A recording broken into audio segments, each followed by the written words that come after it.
Hello friends, welcome to my YouTube channel KL study friends. MPTET वर्ग 2 science की हमारी next class है।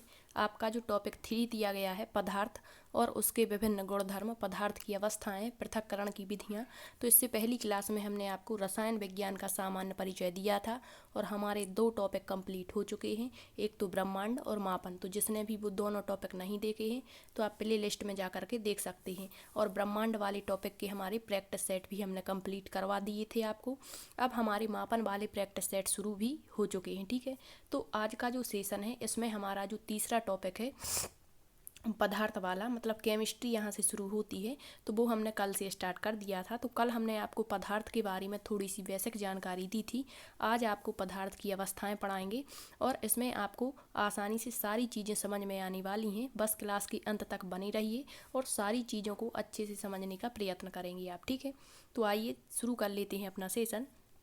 पदार्थ की अवस्थाएं आपने बेसिकली मतलब कक्षा 4-5 से ही पढ़ा होगा कि पदार्थ की 3 अवस्थाएं होती हैं, ठोस, द्रव एवं गैस। अब ये क्या कहलाती हैं, तो इनकी जानकारी आपको आज बहुत ही बेसिक तरीके से होने वाली है। तो देखिए, जब हम अपने चारों तरफ देखते हैं, कहाँ चारों तरफ, अपने वातावरण के जब हम चारों तरफ अपनी नज़र घुमाते हैं तो हमें विभिन्न प्रकार की वस्तुएं नज़र आती हैं। अब ये वस्तुएं क्या होती हैं, तो कल हमने आपको बताया था कि जो प्रत्येक पदार्थ है, पदार्थ से मिलकर ही आपकी वस्तुओं का निर्माण होता है। अब पदार्थ क्या होता है, तो आपको पदार्थ भी बताया था कि जो पदार्थ होता है वो आकार घेरता है, आकर्षण का उसमें गुण होता है, यह अणुओं और परमाणुओं से मिलकर के बना होता है।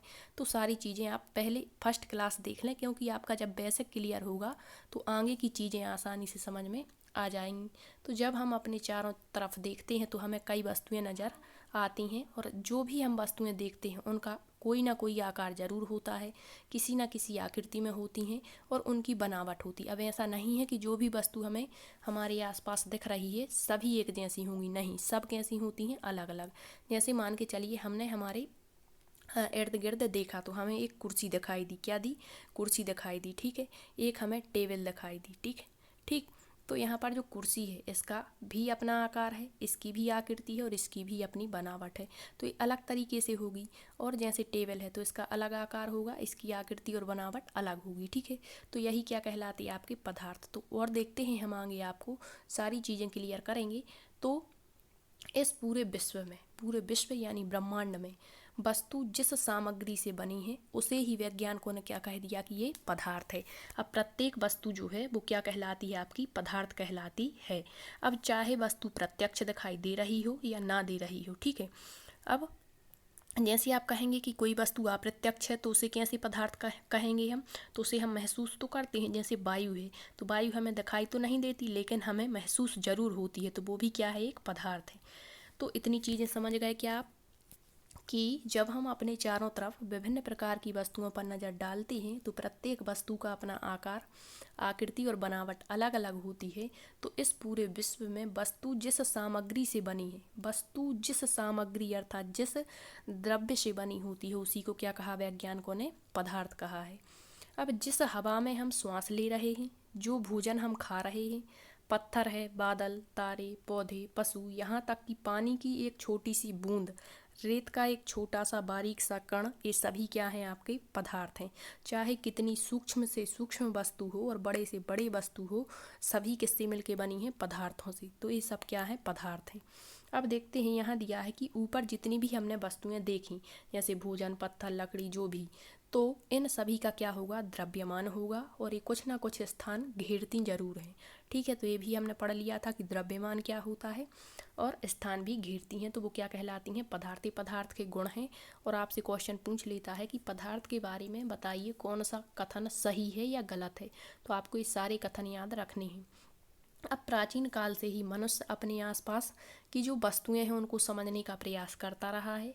और भारत के जो प्राचीन दार्शनिक हैं इन्होंने पदार्थ को 5 मूल तत्वों में वर्गीकृत कर दिया। इन्होंने क्या कहा कि ये जो हमारे 5 मूल तत्व हैं इन्हीं से संपूर्ण सृष्टि का निर्माण हुआ है। तो ये 5 मूल तत्व इन्होंने क्या बताया प्राचीन दार्शनिकों ने, वायु, पृथ्वी, अग्नि, जल और आकाश। इनके अनुसार इन्हीं पंच तत्व से सभी वस्तुएं बनी हैं, तो चाहे वो सजीव हों या निर्जीव हों, ठीक है। इन्होंने क्या कहा कि जो ये पंच तत्व हैं इनसे ही आपकी सभी वस्तुएं बनी हैं। चाहे वो सजीव हो या निर्जीव। उस समय के जो यूनानी दार्शनिक हुआ करते थे उन्होंने भी पदार्थ को इसी प्रकार से परिभाषित किया था। तो आपसे पूछ सकते हैं कि जो प्राचीन दार्शनिक हैं इनके द्वारा 5 मूल तत्व बताए गए हैं, तो बताइए कौन सा नहीं है। कहीं से भी क्वेश्चन पूछ ले आपको सारी चीज़ें क्लियर रखनी है, ठीक। इतना आप समझ चुके होंगे। तो ये तो हुई आपकी पदार्थ की आपकी प्राचीन जानकारी, बेसिक जानकारी, ठीक है। अब हम देखते हैं आधुनिक वैज्ञानिकों ने पदार्थ को 2 प्रकार से वर्गीकृत किया है। एक तो उनके भौतिक गुणधर्म के आधार पर और एक रासायनिक प्रकृति के आधार पर। तो आज की क्लास में हम पढ़ेंगे केवल आपके भौतिक गुणधर्म के आधार पर पदार्थ के प्रकार, ठीक है। तो पदार्थ का जो भौतिक स्वरूप है, जो आपके पदार्थ हैं वो किस चीज़ से मिलकर बने हैं। तो सबसे पहले तो पदार्थ कणों से मिलकर बना होता है। किससे? कणों से मिलकर के बना होता है। तो बहुत समय तक पदार्थ की प्रकृति के बारे में 2 विचारधाराएं प्रचलित रही थीं। इसमें पहली जो विचारधारा थी, कुछ लोग मानते थे कि जो पदार्थ है वो लकड़ी के टुकड़े की तरह सतत है, मतलब रेगुलर है। और दूसरी जो विचारधाराओं के समर्थक थे वो कहते थे कि पदार्थ रेत की तरह कणों से मिलकर बने हैं। तो ये जो 2 विचारधाराएं थीं, अब यहाँ पर यही एक मतभेद उत्पन्न हो गया था कि अब हम पदार्थ किसको कहें, जो लकड़ी की तरह सतत है उसे पदार्थ कहें या जो रेत के कणों से मिलकर बनी है उसे पदार्थ कहें। तो इसमें जो सर्वमान्य आपकी विचारधारा थी वो थी कि जो पदार्थ है वो कणों से मिलकर के बना होता है, ठीक है। तो पहला यहाँ पर पॉइंट क्लियर रखना है आपको कि पदार्थ किससे मिलकर बना होता है, आपके कणों से। नेक्स्ट है पदार्थ का गुण, कि पदार्थ के कणों के अभिलाक्षणिक गुण में कि पदार्थ के जो कण हैं उनके बीच में रिक्त स्थान होता है। क्या होता है? रिक्त स्थान। अब इसको हम एक एग्जाम्पल के जरिए यदि आपको बताएं तो यदि आप एक बीकर लेंगे, क्या लेंगे? यदि आप बीकर लेते हैं और उसमें मान के चलिए 2 चीज़ें हैं, उसको आपको घोलना है, ठीक है। तो जब भी किसी चीज़ को हम, जैसे एक बीकर में जल लिया और उसमें कुछ चीज़ डाल दी, जैसे नमक डाल दिया, ठीक है। तो ये घुलेगा कैसे? जब तक उसके अंदर क्या रिक्त स्थान नहीं होगा तो ये घुल नहीं पाएगा। तो इस प्रकार से जो कण हैं उनमें क्या होता है, बीच बीच में रिक्त स्थान, ताकि जल उसमें अच्छे से समाहित हो जाता है और घोल लेता है अपने आप में। नेक्स्ट है पदार्थ के कण निरंतर गतिशील होते हैं, बिल्कुल। नेक्स्ट, पदार्थ के कण एक दूसरे को आकर्षित भी करते हैं। तो ये 3 गुण आपको 4 गुण याद रखना है। पहला हो गया पदार्थ कणों से मिलकर बना है, पदार्थ के कणों में रिक्त स्थान पाया जाता है, पदार्थ के कण निरंतर गतिशील होते हैं और एक दूसरे को आकर्षित करते हैं। तो आज हमारा जो पदार्थ की डेफिनेशन है वो यहाँ पर क्लियर होती है और आप अच्छे तरीके से समझ चुके होंगे कि पदार्थ क्या कहलाता है। अब हम यदि पदार्थ की अवस्थाएं पढ़ते हैं तो आपको आसानी से समझ में आ जाएंगी, ठीक है। तो आइए शुरू करते हैं आज का अपना टॉपिक, पदार्थ की अवस्थाएं। अब आपके जो सिलेबस है उसमें केवल यहीं से स्टार्ट होता है कि पदार्थ की अवस्थाएं। जब पदार्थ को नहीं जाने रहेंगे तो अवस्थाएं क्या खाक समझ में आएंगी, ठीक है। तो पहले आप बेसिक जानकारी पढ़ें, फिर इसके बाद में आपका जो टॉपिक होता है वो पढ़ें, तो आपको बहुत अच्छे तरीके से समझ में आएगा, ठीक है। तो जो पदार्थ की अवस्थाएं हैं, तो आधुनिक विज्ञान में पदार्थ को 2 मुख्य प्रकार से विभाजित किया है। पहला तो भौतिक अवस्था के आधार पर जो अवस्थाएं बताई गई हैं वो ठोस, द्रव और गैस हैं, और दूसरा रासायनिक संगठन के आधार पर तत्व, यौगिक और मिश्रण। तो आज की क्लास में केवल हम भौतिक अवस्थाओं के बारे में पढ़ेंगे और ना केवल ठोस, द्रव और गैस, बल्कि चौथी और 5वीं अवस्था भी हम पढ़ेंगे, क्योंकि पिछली बार आपकी जो 5वीं अवस्था है बोस आइंस्टीन कंडेंसेट, उससे क्वेश्चन पूछा गया था, ठीक। तो भौतिक अवस्था के आधार पर जो पदार्थ की अवस्थाएं हैं वो कौन कौन सी हैं? तो ठोस, द्रव और गैस, सॉलिड, लिक्विड और गैस होती है। दूसरे शब्दों में पदार्थ जो है इन्हीं 3 अवस्थाओं में रहता है। अब संसार का कोई भी पदार्थ है वो किस अवस्थाओं में रहता है? इन्हीं तीनों अवस्थाओं में, ठोस में, द्रव में या गैस में, किसी ना किसी रूप में आपको मिल जाएगा। जैसे आपसे कह दें कि पत्थर, तो पत्थर किस रूप में है आपके? ठोस के रूप में है। जैसे कह दिया जल, तो जल किस रूप में है आपका? द्रव के रूप में है। जैसे कह दिया कोई गैस है, नाइट्रोजन, तो वो गैस अवस्था में है। वायु, ठीक है, वो किस अवस्था में? गैस में। तो संसार का कोई भी पदार्थ होगा वो किस अवस्था में होगा? इन तीनों अवस्थाओं में से एक ना एक में जरूर होगा। जैसे जल कहते हैं तो जल तीनों अवस्थाओं के रूप में पाया जाता है, ठीक।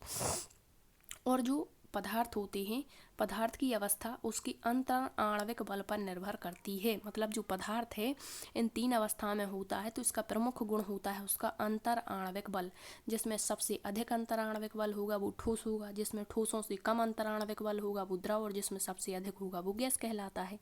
अब हम एक एक करके अवस्थाओं को देखते हैं कि किसकी क्या प्रमुख विशेषता होती है। सबसे पहले देखते हैं ठोस अवस्था, सॉलिड स्टेज। ठोस अवस्था क्या कहलाती है, तो बस आपको इतना याद रखना है कि आकार और आयतन। अभी हमने पढ़ा कि प्रत्येक पदार्थ का अपना आकार होता है, अपना आयतन होता है, मतलब आयतन घेरता है, और किसी का निश्चित होता है, किसी का अनिश्चित। बस इतना ही आपको तीनों अवस्था में अंतर याद रखना है। सबसे पहले ठोस अवस्था, तो ठोस जो है वो पदार्थ की वह अवस्था है जिसमें उसका आकार और आयतन दोनों निश्चित होते हैं। जैसे कह दिया एक पेन, तो एक जो पेन है इसका आकार निश्चित है और आयतन भी कि वो इतनी जगह घेरेगा, तो आयतन भी निश्चित है, तो ये क्या हो गया, ठोस हो गया। जैसे कह दिया एक किताब, तो किताब का अपना एक आकार है और इसका एक आयतन भी है। जैसे ईंट, कुर्सी, पत्थर, मूर्ति, सुई, लकड़ी की छड़, तावा, दवात, ये सभी क्या है, आपके ठोस हैं। क्यों है ठोस, क्योंकि इनका आकार भी निश्चित है और आयतन भी निश्चित है। तो जिनका आकार और आयतन दोनों निश्चित होते हैं वो आपके ठोस कहलाते हैं। अब देखते हैं कि जब पदार्थ के अणुओं में परस्पर आकर्षण बल, हमने अभी पढ़ा कि प्रत्येक जो पदार्थ है संसार का उसमें क्या पाया जाता है, आकर्षण बल पाया जाता है। तो पदार्थ के अणुओं में परस्पर आकर्षण बल एक तो होता है, एक दूसरे को आकर्षित करने का गुण ही जो होता है वो आकर्षण बल कहलाता है। और पृथककारी बल, एक दूसरे को हटाने का गुण, एक दूसरे से हटने का गुण क्या कहलाता है, पृथककारी। तो यहाँ कहा है ठोस अवस्था में कि पदार्थ के अणुओं में परस्पर आकर्षण का बल यदि पृथककारी बल से सबल, सबल का मतलब अधिक होता है, तो वे ठोस अवस्था में रहते हैं वे पदार्थ। जैसे यहाँ पर हमने एक पत्थर लिया, क्या लिया, पत्थर, एग्जाम्पल के जरिए। पत्थर क्या होता है आपका, ठोस होता है। तो ये इतना आकर्षण बल पाया जाता है इसमें कि पृथककारी बल से सबल होता है, मतलब इसको हम हटा नहीं सकते, मतलब इसको हम खींच नहीं सकते, ठीक है। तो क्या हुआ यहाँ कि आकर्षण बल अधिक है, किससे, पृथककारी बल से। तो वे पदार्थ क्या कहलाते हैं, ठोस कहलाते हैं, ठीक है। समझ में आया क्या। तो जो सबल आकर्षण बल है इसके कारण ठोस पदार्थों के जो अणु हैं वो कैसे होते हैं, संकुलित, मतलब एक दूसरे के बिल्कुल समीप होते हैं। आपने देखा होगा कि जो ठोस पदार्थ हैं उनमें बीच में कोई स्थान नहीं होता, इनको माध्यम की आवश्यकता पड़ती है, ठीक है। जब हमने चालन विधि पढ़ी थी वहाँ बताया था कि जो चालन विधि है वो ठोसों में पाई जाती है, ठीक। तो बिल्कुल सटे हुए होते हैं, समीप होते हैं तथा उनकी स्थितियाँ निश्चित होती हैं, मतलब इनको हम परिवर्तित नहीं कर सकते। इन्हीं स्थितियों के इर्द गिर्द ये सिर्फ अपने अंतराणविक अंतराल में कंपन करते रहते हैं जब तक कि उन पर कोई बाह्य नहीं लगाया जाए। जैसे मान के चलिए पत्थर यहाँ रखा है तो जिंदगी भर यहीं रखा रहेगा जब तक हम उस पर कोई बाहर से बल नहीं लगाएंगे, ठीक है। तो यही होते हैं ठोस पदार्थ। अब देखते हैं इसी कारण से जो ठोस पदार्थ उनके आकार और आयतन निश्चित होते हैं। ठोस के कण आपस में अत्यधिक निकट होते हैं, इस कारण इनमें उच्च घनत्व, उच्च डेंसिटी और असंपीड़ता। अब ये संपीड़ता क्या होती है, दबने का गुण होता है। तो सबसे कम यदि पूछ ले कि संपीड़ता किस में पाई जाती है, या दबने का गुण या संपीड़ता नगण्य किस में होती है, तो वो ठोसों में होती है, क्योंकि ये बहुत ही निकट स्थित होते हैं और इनमें मध्य में इतना स्थान ही नहीं होता कि हम इसको दबा सकें, संपीड़ित कर सकें, ठीक है। तो क्वेश्चन यहीं से उठ करके बनते हैं कि बताइए, तीनों अवस्थाएं दे देंगे आपसे और कहेंगे कि सबसे ज़्यादा संपीड़ता किस में होती है, सबसे कम किस में होती है। तो सबसे जो कम संपीड़ता का गुण होता है वो ठोसों में होता है। अब दिया है ठोसों में विसरण। अब विसरण क्या कहलाता है, तो विसरण का मतलब होता है गमन करने का गुण या बहने का गुण, इनमें नहीं पाया जाता। तो सबसे कम संपीड़ता भी इन्हीं में होती है और सबसे कम विसरण भी इन्हीं में होता है और घनत्व सबसे अधिक होता है। तो ये 4-5 पॉइंट याद रखेंगे आप कि इनका जो आपका क्या है, आकर्षण बल जो है वो पृथककारी बल से अधिक होता है, संपीड़ता सबसे कम होती है, आकार आयतन दोनों निश्चित होते हैं, विसरण का गुण सबसे कम होता है और घनत्व सबसे अधिक होता है। तो ऐसे पदार्थ आपके क्या कहलाते हैं, ठोस पदार्थ कहलाते हैं। ये हुई आपकी पहली अवस्था, ठोस अवस्था। अब हम देखते हैं द्रव अवस्था अर्थात लिक्विड। तो द्रव क्या कहलाता है, जिसमें बहने का गुण पाया जाता है, ठीक है, लेकिन ठोसों से ज़्यादा और गैसों से कम। तो जिसमें उसका आकार और आयतन में क्या होता है कि इसका आकार तो अनिश्चित होता है लेकिन आयतन निश्चित होता है। अब इसका मतलब क्या है कि जैसे जल, एक एग्जाम्पल आपको लें, जल, ठीक है। तो जल का जो आकार है वो कैसा होगा, अनिश्चित। मान के चलिए एक ही हमने पात्र लिया, एक ही चौड़ा पात्र लिया, ठीक है, इसमें हमने कुछ जल भर दिया, जल भर दिया, ठीक है। तो इसमें जो जल है, मान के चलिए 1 लीटर जल है, कितना है 1 लीटर, तो ये तो यहाँ तक पूरा भर जाएगा, ठीक है। लेकिन यहाँ पर क्या होगा, ये इतना ही भरेगा और इतना खाली रहेगा। तो क्या है कि आकार अनिश्चित हुआ ना, जल तो मात्रा तो बराबर है, मतलब इसमें आकार जिस मतलब हम पात्र में डालेंगे उसी का आकार ही ग्रहण कर लेता है। तो आकार कैसा हो गया, अनिश्चित। लेकिन जगह तो दोनों में घेरी है, तो स्थान कैसा, सॉरी आयतन कैसा हो गया, निश्चित। तो इस प्रकार से जो द्रव होते हैं उनमें आकार अनिश्चित और आयतन निश्चित होता है, वो द्रव कहलाते हैं। जैसे कह दिया जल, तेल, मतलब जितने भी बहाव वाले पदार्थ होते, स्याही, जूस, पेय पदार्थ, शराब इत्यादि, ठीक है। तो ये क्या होते हैं, आपके द्रव होते हैं। अभी हमने पढ़ा था ठोस, ठोस में आकार आयतन दोनों निश्चित होते हैं, लेकिन जो द्रव होते हैं उनके आकार अनिश्चित और आयतन निश्चित होते हैं। इसी तरह से अभी गैस पढ़ेंगे तो उसमें आकार आयतन दोनों अनिश्चित होंगे। अब थोड़ा सा और देखते हैं द्रव के बारे में। द्रव पदार्थ की सभी स्थितियों में ऊपरी सतह समतल होती है। तो द्रव को किसी भी आप पात्र में डालेंगे तो उसकी जो ऊपर की सतह होगी वो कैसी होगी, समतल होगी। इस कारण से जो द्रव है उसको बहने वाला द्रव भी कहते हैं। जब पदार्थ में आकर्षण बल पृथक्कारी बल से कुछ ही सबल होता, मतलब बहुत ज़्यादा नहीं, सबसे ज़्यादा तो आपका किस में सबल होगा, ठोसों में। लेकिन जब द्रव पदार्थ के जो कण होंगे उनमें आकर्षण बल पृथक्कारी बल से कुछ ही सबल होगा, तो पदार्थ किस अवस्था में होगा, द्रव में। इस तरह द्रव पदार्थ के कणों में परस्पर आकर्षण बल ठोस की अपेक्षा तो कमजोर है और द्रव पदार्थों के अणु कम घने रूप में संकुलित होते हैं। मतलब जितने ठोस के अणु होते हैं संघनित, मतलब जितने पास पास, उतने आपके द्रव के नहीं होते हैं, ठीक है। तो ठोसों से कम संघननता इसमें होती है और गैसों से अधिक। ये गति करने के लिए स्वतंत्र होते हैं, कौन से कण, ठोस के, सॉरी द्रव के। नेक्स्ट है, परंतु ये अणु पदार्थ के अंदर ही इधर उधर गति करते रहते हैं, फिर भी इनके बीच की दूरी बहुत अधिक नहीं होती है। अतः द्रव पदार्थ अपना आकार तो बदल सकते हैं परंतु आयतन नहीं बदल सकते। आकार कैसे, इसको किसी भी पात्र में आप डालेंगे तो वो उसी का आकार ले लेते हैं, लेकिन उनका जो आयतन है, जो स्थान वो घेरते हैं, वो कभी नहीं बदलता।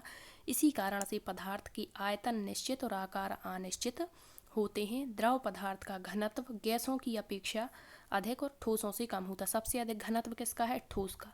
फिर ठोस से कम किसका होता है घनत्व, तो गैस का। और फिर द्रव का। और सबसे कम घनत्व किसका होता है, गैस का, ठीक। तो ये भी याद रखेंगे। नेक्स्ट है, द्रव में विसरण का गुण जो है वो पाया जाता है, लेकिन ठोसों से ज़्यादा और गैसों से कम। विसरण मतलब गमन करने का गुण, ठोसों में तो नहीं पाया जाता, ना के बराबर होता है। जबकि विसरण का गुण जो है द्रव में ठोसों से अधिक होगा और गैसों में सबसे अधिक विसरण, सबसे अधिक संपीड़ता कह दे, सबसे अधिक आपका विसरण का गुण कह दे, तो ये किस में होगा, गैसों में होगा, ठीक। संपीड़ता जो होती है मतलब दबने का गुण, ठोसों में बहुत ही कम होता है, लेकिन ठोसों से इसमें ज़्यादा रहेगा और गैस से अधिक रहेगा। तो ये हुई आपकी द्रव अवस्था। अब देखते हैं पदार्थ की तीसरी अवस्था, गैस अवस्था। तो गैस पदार्थ की वह अवस्था होती है जिसमें उसके आकार और आयतन दोनों ही कैसे होंगे, अनिश्चित होंगे। जैसे कह दिया वायु, तो इसका कोई आकार नहीं है और ना ही कोई ये स्थान घेरती है, मतलब कुछ भी स्थान हो सकता है इसका। जैसे हाइड्रोजन, नाइट्रोजन, जितनी भी गैसें हैं संसार की, सभी किस अवस्था में होती हैं, गैस अवस्था में। पदार्थ का ना तो कोई आकार है और ना ही इसमें कोई आयतन होता है। अब दिया है कि गैस पदार्थ को जिस भी पात्र में रख दिया जाता है वो उसी का आकार और उसी का आयतन ग्रहण कर लेता है।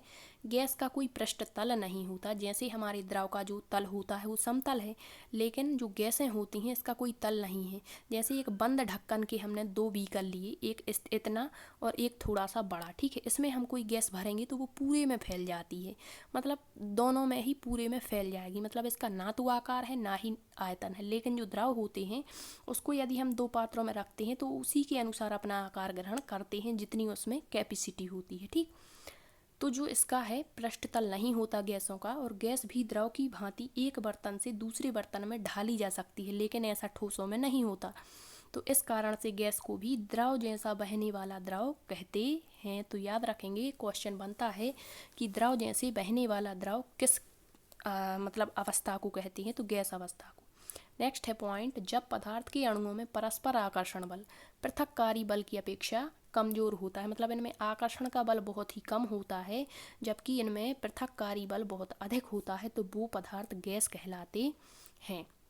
नेक्स्ट है, इस तरह गैसीय पदार्थ के अणुओं में परस्पर आकर्षण बल ठोस और द्रव की अपेक्षा कमजोर होता है। तो अब आपसे कहेंगे कि बताइए पदार्थ की वह कौन सी अवस्था है जिसमें सबसे कम आकर्षण बल होता है, तो वो है आपकी गैस अवस्था। क्वेश्चन बनेगा सबसे अधिक आकर्षण बल किस में होता है, तो ठोसों में। फिर एक क्वेश्चन बनेगा कि वह पदार्थ की कौन सी अवस्था है जिसमें ठोसों से अधिक आकर्षण और गैसों से कम होता है, तो वो बीच की अवस्था द्रव अवस्था कहलाती है। काफ़ी कमजोर आकर्षण बल के कारण गैस पदार्थ के अणु ठोस और द्रव अणुओं की तुलना में एक दूसरे से काफ़ी दूर रहते हैं। तो क्वेश्चन यहाँ से भी बन सकता है कि बताइए वह कौन सी अवस्था है पदार्थ की जिसमें अणु बहुत ही पास पास स्थित होते हैं, तो ठोस हैं। सबसे दूर दूर स्थित होते हैं तो गैस है। ठोसों से ज़्यादा और गैसों से कम तो द्रव हो जाएगा, ठीक है। तथा सभी संभव दिशाओं में गति करने के लिए गैस के कण स्वतंत्र हैं। इस कारण गैसीय पदार्थ का ना तो कोई आकार है और ना ही कोई आयतन होता है, ठीक है। अर्थात दोनों ही अनिश्चित होते हैं। इनमें सबसे अधिक विसरण, यदि पूछ ले कि सबसे अधिक विसरण यानी गमन करने का गुण किस में पाया जाता है, तो गैसों में, और सबसे कम विसरण का गुण तो ठोसों में, ठीक है। और मध्यम गुण तो आपके द्रव में। और इनको आसानी से संपीड़ित मतलब दबाया जा सकता है। तो सबसे ज़्यादा संपीड़ितता किस में होती है, दबने का गुण, तो वो गैसों में होता है। सबसे कम संपीड़ितता किस में होती है, ठोसों में होती है। और ठोसों से अधिक और गैसों से कम संपीड़ितता किस में होती है, द्रव में। आई होप आपको ये तीनों अवस्थाएं बिल्कुल अच्छे से समझ में आ चुकी होंगी। फिर हम जब हमारा ये सेशन कंप्लीट हो जाएगा तो इस पर जो भी क्वेश्चन बनेंगे वो भी हम डिस्कस करते हुए चलेंगे। और अभी भी आपको क्वेश्चन बताते जा रहे हैं कि किस तरीके से क्वेश्चन बनते हैं। आप कुछ नोट पॉइंट याद रखेंगे कि ये जो तीनों अवस्थाएं हैं इस पर ताप दाब वगैरह का क्या प्रभाव पड़ता है। तो ताप और दाब में यदि हम परिवर्तन करके किसी भी अवस्था को किसी दूसरी अवस्था में बदल सकते हैं, लेकिन इसके कुछ अपवाद हैं। जैसे जो लकड़ी है, जैसे पत्थर है, तो ये हमेशा ही ठोस अवस्था में रहते हैं। इनको हम ताप और दाब का प्रयोग करके बदल नहीं सकते। बाकी जो चीज़ें होती हैं उनको हम ताप और दाब का प्रयोग करके एक अवस्था से दूसरी में ढाल सकते हैं। एक तो ये पॉइंट याद रखेंगे। नेक्स्ट है, आपसे एक क्वेश्चन बनता है कि वह कौन सा पदार्थ है जो तीनों अवस्थाओं में पाया जाता है, ठोस द्रव और गैस में, तो वो है आपका जल, ठीक है। मोस्ट इम्पोर्टेंट क्वेश्चन है। तो जो जल है वो ठोस के रूप में बर्फ़, जैसे बर्फ़ है तो ये ठोस अवस्था में जल है। द्रव के रूप में जल जो होता है वो जल ही होता है जो द्रव अवस्था में है। और जल वाष्प के रूप में कह दिया तो गैस, ठीक है। तो ये जल जो है वो तीनों अवस्थाओं में पाया जाता है। नेक्स्ट है, कुछ पदार्थ गर्म करने पर जो है वो ठोस से द्रव में नहीं बल्कि सीधे कहाँ बदल जाते हैं, गैस बन जाते हैं। ठोस से सीधा गैस में बन जाते हैं तो वो कहलाता है ऊर्ध्वपातन। और इसमें आपका एग्जाम्पल पूछते हैं, बताइए ऊर्ध्वपातन का उदाहरण कौन सा है, तो आयोडीन और कपूर। जैसे ही हम कपूर को जलाते हैं तो ये होता तो ठोस रूप में है, और जैसे ही जलाते हैं तो ये द्रव नहीं बनता बल्कि क्या बन जाता है, सीधा गैस बन जाता है। तो ऊर्ध्वपातन का गुण याद रखना है कि इनको गर्म करने पर ठोस से सीधे गैस में परिवर्तित हो जाते हैं। इसी तरह से आयोडीन, कपूर, एक होता है आपका नेफ्थलीन, ये भी आपको याद रखना है। फिर जब हम ऊर्ध्वपातन पढ़ेंगे तो वहाँ आपको अन्य एग्जाम्पल इसके बता देंगे, ठीक। तो ये तो हुई हमारे पदार्थ की तीन अवस्थाएं। अब हम देखते हैं पदार्थ की चौथी और पांचवी अवस्था। तो पदार्थ की चौथी अवस्था होती है प्लाज्मा। अब ये प्लाज्मा क्या होता है, तो जैसे हमारे शरीर के अंदर रक्त है तो ये किस स्टेज में है, प्लाज्मा में। जैसे सूर्य और तारों को ऊर्जा प्राप्त होती है, इसमें जो ईंधन होता है वो किस अवस्था में होता है, प्लाज्मा अवस्था में।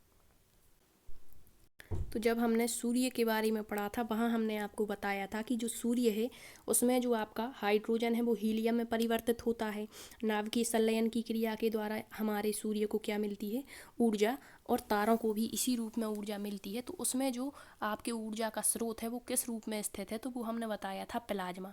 अब ये प्लाज्मा अवस्था क्या होती है, तो इसमें ना तो ठोसों के जैसा जमने का गुण होता है और ना ही द्रव के जैसा बहने का गुण होता है। तो ये ठोस और द्रव के बीच की जो अवस्था है वो प्लाज्मा अवस्था कहलाती है। तो देखते हैं कि जो प्लाज्मा अवस्था है इसमें कण अत्यधिक ऊर्जा वाले और अधिक उत्तेजित होते हैं। जैसे हमारे तारे हैं तो तारों के पास में बहुत अधिक ऊर्जा होती है, ठीक है। तो यही यहाँ से आपको समझ में आ गया होगा कि जो प्लाज्मा अवस्था है इसमें जिनकी ऊर्जा बहुत अधिक होती है, जो बहुत अधिक उत्तेजित होते हैं, वो किस अवस्था में होते हैं? हमारे प्लाज्मा अवस्था में। एक कण आयनीकृत रूप में होते हैं, जैसे फ्लोरोसेंट ट्यूब, नियॉन बल्ब कह दिया। नियॉन बल्ब जो होता है, इसमें जो नियॉन गैस भरी होती है, वो किस अवस्था में होती है आपकी? तो वो प्लाज्मा अवस्था में ही होती है। अब जो नियॉन बल्ब के अंदर नियॉन गैस और फ्लोरोसेंट ट्यूब के अंदर हीलियम, तो यहाँ से दो क्वेश्चन बन के आते हैं कि जो आपके बल्ब होते हैं उनके अंदर कौन सी गैस भरी होती है? तो नियॉन गैस। और जो आपके फ्लोरोसेंट लैंप होते हैं उनके अंदर हीलियम होती है, या कोई अन्य गैस भी हो सकती है इसके स्थान पर। तो विद्युत ऊर्जा प्रवाहित होने पर जो है, जब हम इसमें विद्युत ऊर्जा प्रवाहित करते हैं तो आयनीकृत यानी ये आवेशित हो जाते हैं, और आवेशित होने से ट्यूब या बल्ब के अंदर चमकीला प्लाज्मा तैयार हो जाता है। और गैस के स्वभाव के अनुसार इस प्लाज्मा में एक विशेष रंग की चमक उत्पन्न हो जाती है, और प्लाज्मा के कारण ही सूर्य और तारों में भी चमक होती है। उच्च तापमान के कारण ही तारों में प्लाज्मा बनता है। जैसे आपसे कह दिया कि जो हमारी क्या कहें, लार कह दें, लार, ठीक है, तो ये किस अवस्था में? तो प्लाज्मा में है। इसमें ना तो बहुत अधिक बहने का गुण है और ना ही इसमें बहुत अधिक जमने का गुण है। जैसे रक्त कह दिया, तो रक्त भी हमारा क्या है? प्लाज्मा अवस्था में है। तो यही होती है पदार्थ की चौथी अवस्था, प्लाज्मा। तो इसको बस आपको याद रखना है कि वे कण जिसमें अत्यधिक ऊर्जा, जो अधिक उत्तेजित होते हैं, वो किस अवस्था में होते हैं? प्लाज्मा अवस्था में होते हैं, और ये पदार्थ की चौथी अवस्था है। अब देखते हैं पदार्थ की पांचवी अवस्था कौन सी होती है? तो वो होती है बोस आइंस्टाइन कंडेंसेट। नाम याद रखेंगे।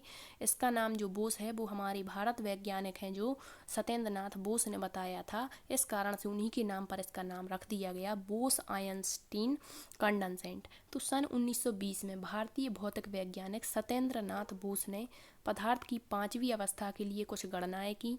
उन गणनाओं के आधार पर अल्बर्ट आइंस्टीन ने पदार्थ की एक नई अवस्था की भविष्यवाणी कर दी थी, जैसे बोस आइंस्टीन कंडेंसेट। तो वर्ग 2 प्रीवियस ईयर क्वेश्चन पूछा गया था, BEC का फुल फॉर्म क्या है? तो बोस आइंस्टाइन कंडेंसेट है। फिर सन 2001 में अमेरिका के एक वैज्ञानिक नकल करके आते हैं, एरिक ए कार्नेल, वोल्फगैंग केटलर और कार्ल ई बेमेन। ये दो जन थे। इन्होंने बोस आइंस्टाइन कंडेंसेट की अवस्था प्राप्त करने के लिए भौतिकी में इनको नोबेल पुरस्कार दिया गया। सामान्य वायु के घनत्व के एक, जितना सामान्य वायु का घनत्व होता है उसका यदि 1,00,000वां भाग जितना कम घनत्व की गैस जो होती है, वो बहुत कम ताप पर ठंडा करने से ही हमारी ये बोस आइंस्टाइन कंडेंसेट अवस्था प्राप्त होती है। तो ये हुई आज हमारी पदार्थ की सभी अवस्थाएं। तो पदार्थ की अवस्थाएं आपको अच्छे से समझ में आ चुकी होंगी। अब इसके बाद यदि आपका कोई क्वेश्चन है तो आप कमेंट्स के माध्यम से उसको भी पूछ सकते हैं, ठीक है। इसके बाद जो हमारे दिया गया है पदार्थ की अवस्थाओं के बाद पदार्थ के गुण, तो वो भी यहाँ पर हमने साथ ही साथ देख लिए कि पदार्थ जो है वो अणुओं से बना होता है, अणुओं के मध्य रिक्त स्थान पाया जाता है, आकर्षण का गुण होता है। तो ये सभी हो गए आपके पदार्थ के गुण। अब नेक्स्ट क्लास में हम पदार्थ की जो रासायनिक अवस्था के आधार पर प्रकार होते हैं, तत्व क्या होते हैं, यौगिक क्या होते हैं, मिश्रण क्या होते हैं, वो नेक्स्ट क्लास में देखेंगे। और इसके बाद आता है आपके पदार्थ की पृथक्करण की विधियाँ। फिर इसके बाद हमारा पदार्थ वाला टॉपिक कंप्लीट होगा। फिर हम धातु, अधातु, अणु, परमाणु, तत्व, यौगिक, मिश्रण, मतलब ये नेक्स्ट क्लास में, मतलब आपका बाद में दिया है टॉपिक तत्व, यौगिक एवं मिश्रण, लेकिन हम रेगुलरिटी के साथ में चलेंगे ताकि आपको आसानी से सारी चीज़ें समझ में आ जाएँ। इसके बाद आपके सूत्र समीकरण दिए गए हैं, क्षार, अम्ल, लवण, उनके गुण दिए गए हैं। तो ये सारे टॉपिक आपके केमिस्ट्री के हम कंप्लीट करेंगे, ठीक है। यदि आपको सेशन पसंद आया है तो शेयर जरूर करें, और यदि आपका कोई क्वेश्चन रहता है तो वो भी आप कमेंट्स में पूछ सकते हैं। Thank you.